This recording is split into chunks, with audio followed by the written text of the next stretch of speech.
Speed, danger, and simplicity. Shadowdark RPG is basically a rules-light Dungeons & Dragons D20 roll above fantasy game. Instead of forcing an update on your tablet and tabletop app, it won 4 ENnie awards: Best Rules, Best Layout, Best Game, and Best Product of the Year. Hi, I'm C-Mike. Let's talk Shadowdark and why I'm going to prefer this as my go-to fantasy D20 system and why you should play it.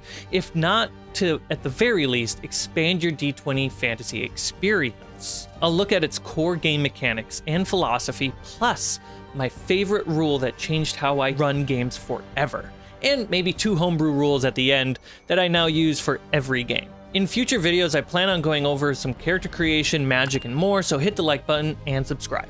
This video is not to be like, I'm bashing on 5e for the sake of Shadowdark. Enjoy the game you want to enjoy. I just want to talk about a game that I've been enjoying lately and share that with you. Shadowdark is designed to bring that old school style of dungeon crawling vibes from the first editions before I was born, and slimmed down using the 5th edition rules where I started playing D&D. Looking at the core classes, each class takes up only 2 pages instead of a mini chapter. In the core book, we have a fighter, thief, priest, and wizard, while in some zines, you actually have more classes like the witch and the warlock, and pit fighter, cursed knight, and some more.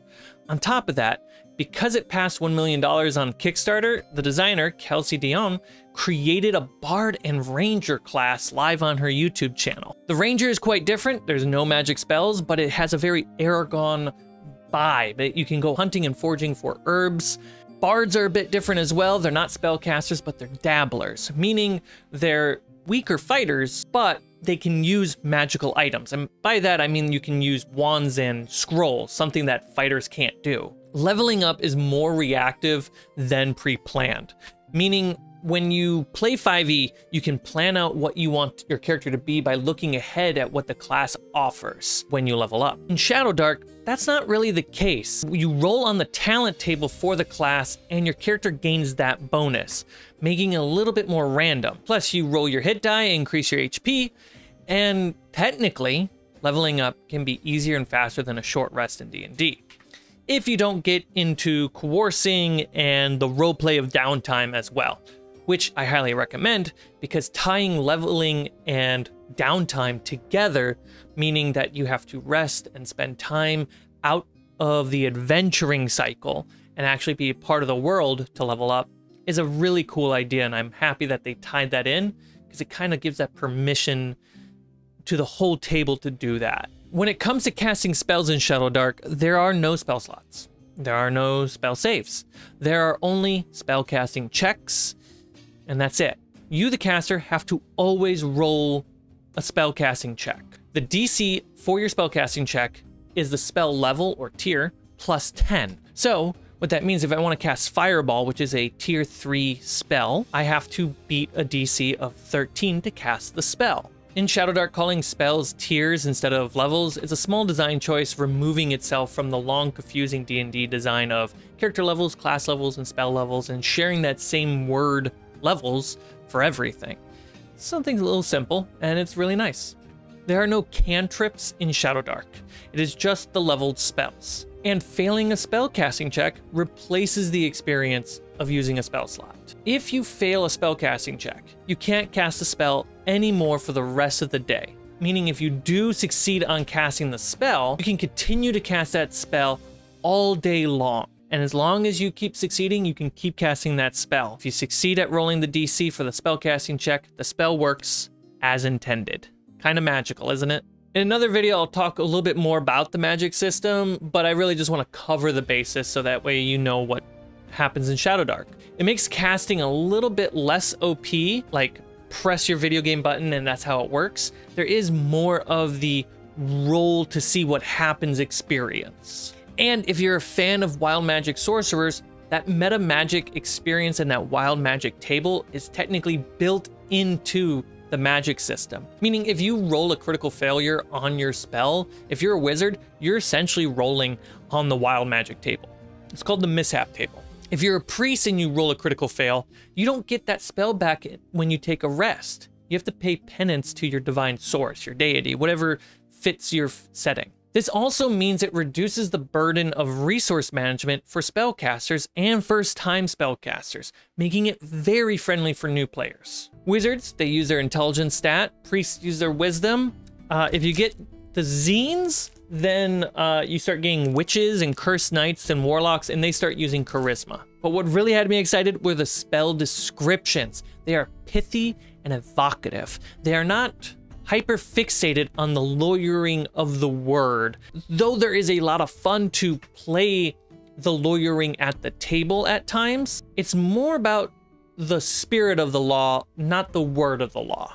And that way it provides the foundation for a creative expression of the spell rather than a predetermined what the spell is supposed to look like. Obviously, you can change whatever you want whenever you want to, but I like that the core design is to provoke that creativity first. Shadowdark assumes you know your table and can manage the game yourself among your friends. There isn't a rule against getting crunchy in the details, but it's up for you to add to your gameplay. Versus remove mass chunks of text, you can add details as you want. When it comes to combat, I found out very quickly that a lot of my homebrew rules I used to speed up combat in D&D actually made my Shadowdark games more deadly. And so I had to quietly put them to rest in the behind the GM screen while running combat. For example, in 5e, I like to not roll damage. I use the average instead. So half the damage die plus 1. In many cases, I let players do this as well, especially early on in the combat when the stakes are really low. It just saves a lot of time. Usually I allow players to roll damage when the damage is exciting or when they really want to, but it's not the default at my table. But the problem is in Shadowdark, doing that, you actually start overpowering monsters to kill players. While the same effect isn't reversed, the players don't get somehow more powerful to kill monsters faster. You can TPK very quickly. Because Shadowdark is a more deadly experience, the HP is a lot lower. It increases the drama and the stakes of every combat. Why? Because XP, I know milestone and XP, give me a second here. The XP in Shadowdark is not designed behind the monster. It's designed behind the quest, the treasure, and in many cases, your heroic acts. It is meant to be interpreted that way.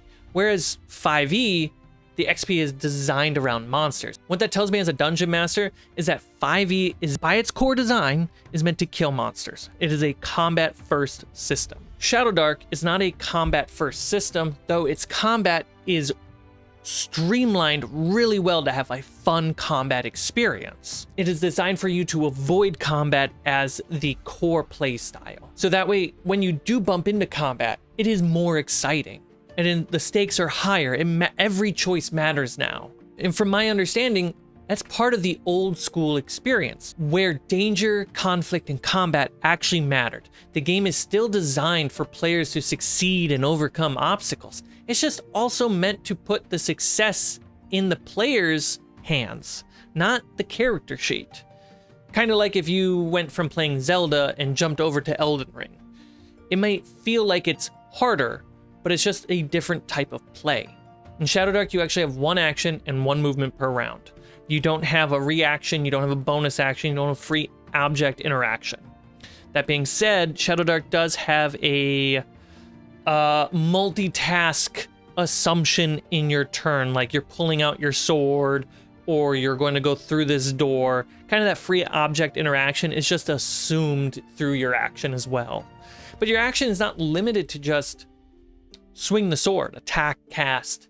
Your action is describe something that you want to be doing. It does take the guardrails of what rules protect you and give you choices, but it opens up the possibilities of describing, I want to jump off the ledge, grab the rope, swing, and jump down with my sword in its head. That is an action. In combat, this speeds everything up.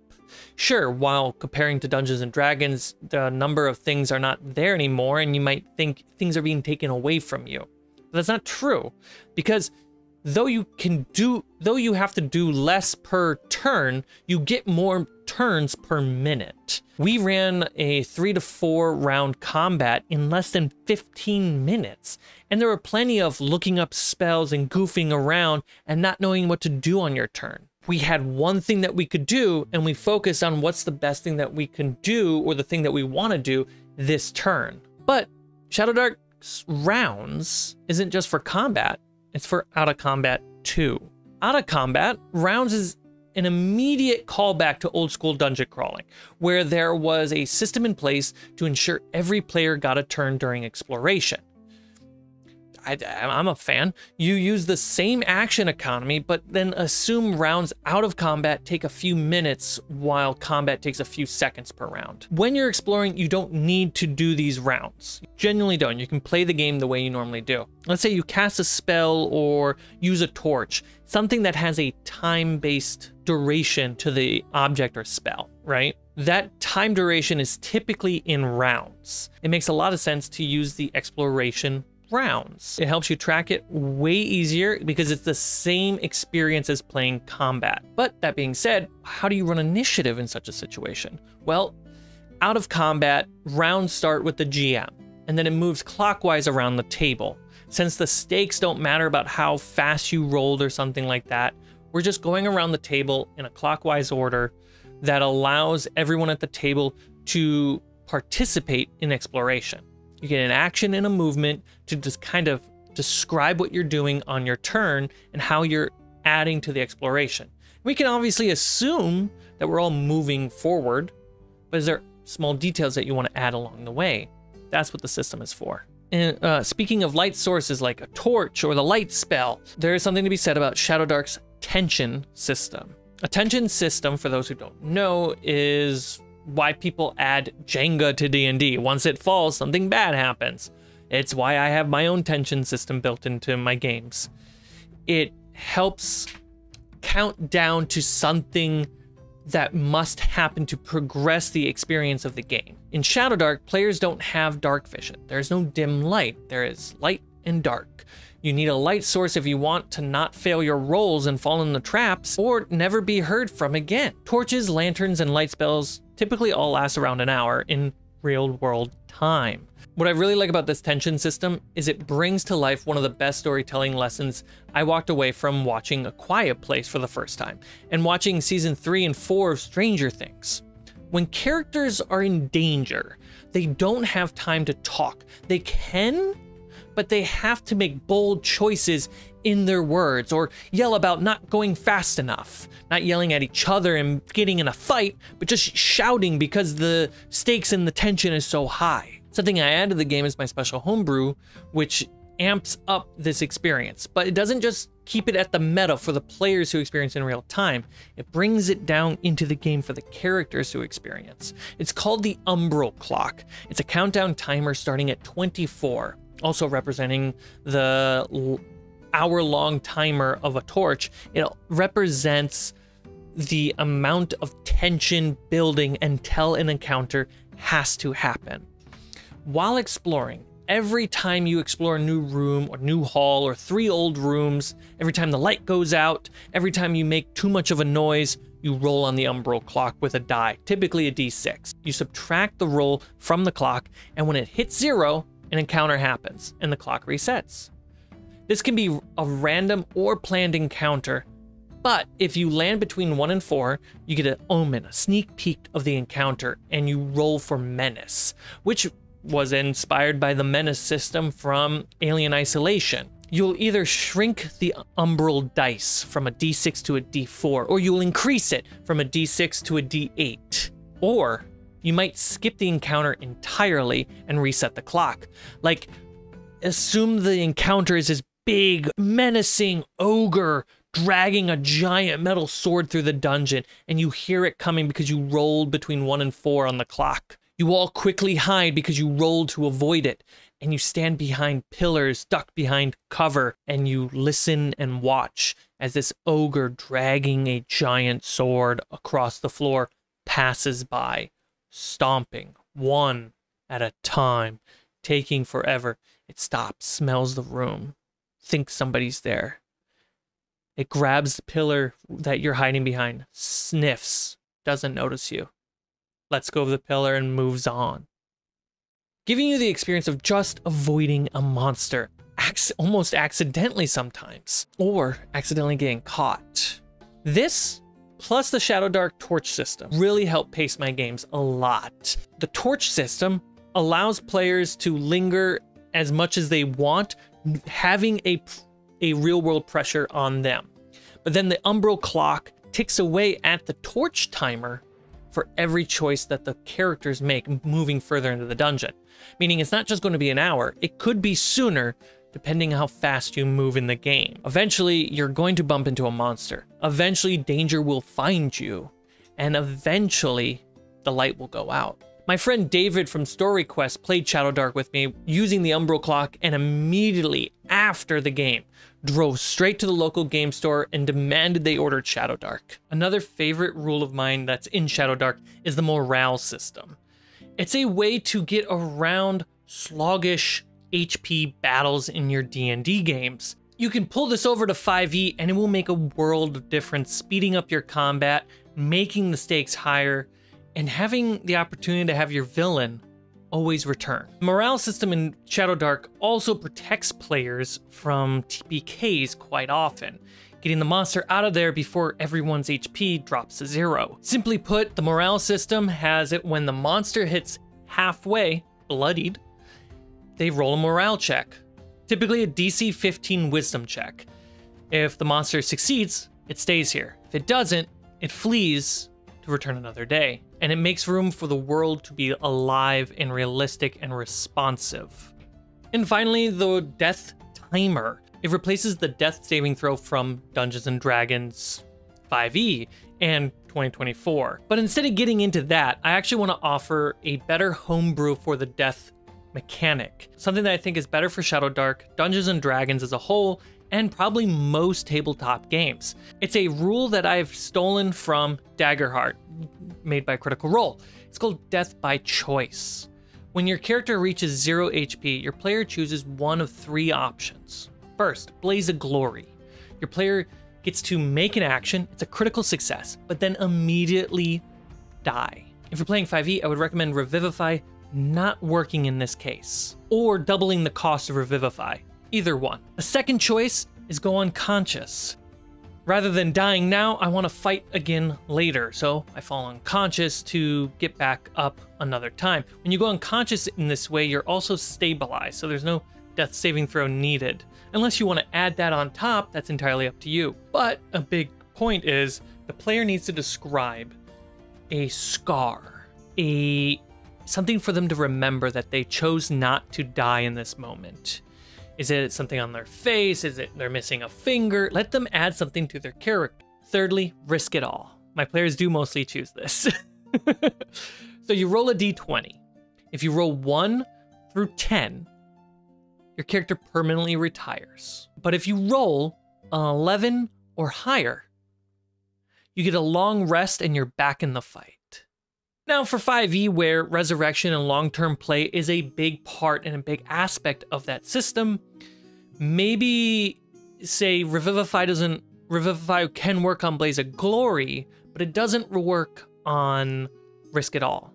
So there's a chance that you have to go spend a bigger spell to bring somebody back from Risk It All. When it comes to Shadowdark, on the other hand, there are no resurrection spells.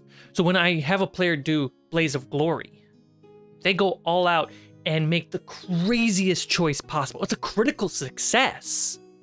And we deal with the consequences of that. I came into the hobby playing Pathfinder and then 5th edition, and 5e is the D&D edition that I've memorized for the most part. And I now am switching mostly to Shadowdark because I want a D20 fantasy system that is more mechanically rules light. I love and enjoy getting stuck in the sauce as a player. As a GM, I don't always want to do that, especially for my games that I record, where all that stuff ends up getting edited out, and I'm spending more time editing than making sure that the cinematic experience is occurring at the table. I want the mechanical magic system to work more closely to my homebrew world's setting magic system. And I want a game that encourages my players to think beyond their character sheet. I'm happy to get in the sauce with a player who really is mechanically inclined and wants the rules to be a guardrail for their creative choices. I'm absolutely there for you. But as the default, I want things to move smoother and faster, and that's why I picked Shadowdark for most of my games moving forward. Plus, I'm an adult and I have things to do, and if it's a game that's faster to run, faster to prep, and it's Dungeons and Dragons D20 with the same spells and the same monsters, it's not a bad thing. If you're looking for an easier game to run with the same rules basically, or looking to steal some rules to spice up your own 5e or 2024 game, look at Shadowdark. It's the best Dungeon Master's Guide, PHB, and Monster Manual all in one tiny little tome. That's all it is in this. And I should add, Kelsey at the Arcane Library, the lead designer, also made Shadowdark, a zine. Wait. Right here. Made Shadowdark. It's a small little, like, appendium. It's like a bonus rule system that you can run Shadowdark by yourself. You'd actually be surprised on how helpful that is for people trying to learn the system. You don't have to go find a game and dungeon masters are saying, no, I don't want to teach you. Play the game, learn it yourself. Run a combat, figure it out. Art is so good. And the rule that has changed how I play D&D, Shadowdark, whatever, the rule that really fixed it for me, Oracle. I don't set DCs anymore. Just the way how my brain works, I struggle at like gauging how difficult it would be, and I slow down the game just try and do that. Now, just using the Oracle, way faster and way easier for my brain. It's a scale. If you roll 1 through 9, it's a failure. If you roll a 10, it's a twist. 11 to 20, it's a success. But if you roll on an odd number, the word but follows the result. So I could roll on a 8 and it's a no. I could roll on a 9, it's a no but, while 1 and 20 still being the critical extremes that they naturally are. And if something seems harder than it would naturally be, roll at disadvantage. If it's something that should be easy, roll at advantage. And while Shadowdark removes most of the proficiency bonuses in D&D, you roll with advantage when your character would be good at a thing. It's just not specific to a pre-written skill. If your thief who has this backstory would be good at this thing, roll it with advantage. It makes sense. What the Oracle is actually meant for is when you're playing by yourself and you want to ask a question to the game world. Is this the right track to be going on? Does this lead to the vampire that I'm trying to hunt? You roll and the Oracle will tell you no or yes, and you can keep exploring. If you like this, hit the like button. It means a lot. It helps the video get shared. It helps on the algorithm. It makes a big difference. And if you want to see how I DM, I made a film festival 7-time nominated best actual play series on the channel. And more coming. I got Cocaine Owlbear that I did in Shadowdark, a Knight's Tale adventure where I mixed Shadowdark and the Good Society together, and I have a bunch of other 5e adventures coming out too, all taking place as anthology stories across a massive timeline in a single fantasy world, Aida. I'll see you on the next video. If you want to try Shadowdark for free, links are down below. If you want to purchase it, links are also down below. They're not affiliated, this is not sponsored. I just really like the system. I'll see you next time.